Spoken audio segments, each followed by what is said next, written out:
देखते हैं यहाँ पे क्वेश्चन नंबर फर्स्ट में हमसे क्या पूछा गया है, state the universal law of gravitation. तो हमें यहाँ पे क्या करना है, यूनिवर्सल लॉ ऑफ ग्रेविटेशन के बारे में बताना है।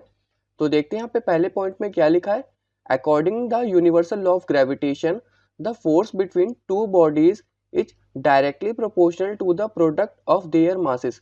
इसका मतलब यहाँ पे क्या होगा, जो फोर्स होगा वो यहाँ पे किसके डायरेक्टली प्रोपोर्शनल होगा, जो यहाँ पे हमें प्रोडक्ट के मासेस रखे हैं। जैसे कि मान लो कि यहाँ पे दो बॉडी है, एक ए बॉडी है और दूसरी बॉडी यहाँ पे क्या है, हमारी बी है।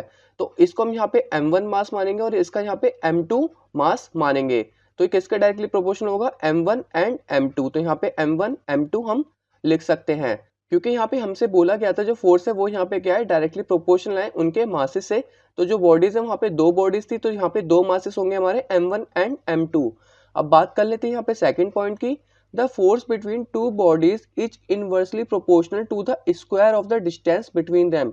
तो जो यहाँ पे दो बॉडीज पे फोर्स लगेगा वो यहाँ पे क्या है, इनवर्सली प्रोपोर्शनल है to the square of the distance.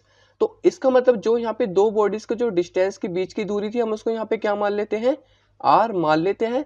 तो इस हिसाब से जो फोर्स लगेगा वो यहाँ पे क्या, इनवर्सली प्रोपोर्शनल है to the square of the distance. तो यहाँ पे क्या करेंगे, हम डिस्टेंस का स्क्वायर कर देंगे, तो वो यहाँ पे क्या हो जाएगा, 1/r²। तो जो हमारे यहाँ पे डिस्टेंस r है, अगर हम इसको यहाँ पे डबल कर देते हैं, अगर हम इसको यहाँ पे डबल करेंगे तो जो हमारा फोर्स है वो हमारे यहाँ पे क्या हो जाएगा, 1/4 टाइम्स हो जाएगा। वो यहाँ पे क्या हो जाएगा, 1/4 टाइम्स हो जाएगा। और अगर हम यहाँ पे इन दोनों के बीच की डिस्टेंस अगर हम यहाँ पे हाफ कर देते हैं, तो जो हमारे यहाँ पे फोर्स है वो हमारे यहाँ पे क्या हो जाएगा, 4 टाइम्स हो जाएगा। इसका मतलब ये दोनों यहाँ पे क्या हमारे इनवर्सली प्रोपोर्शनल है।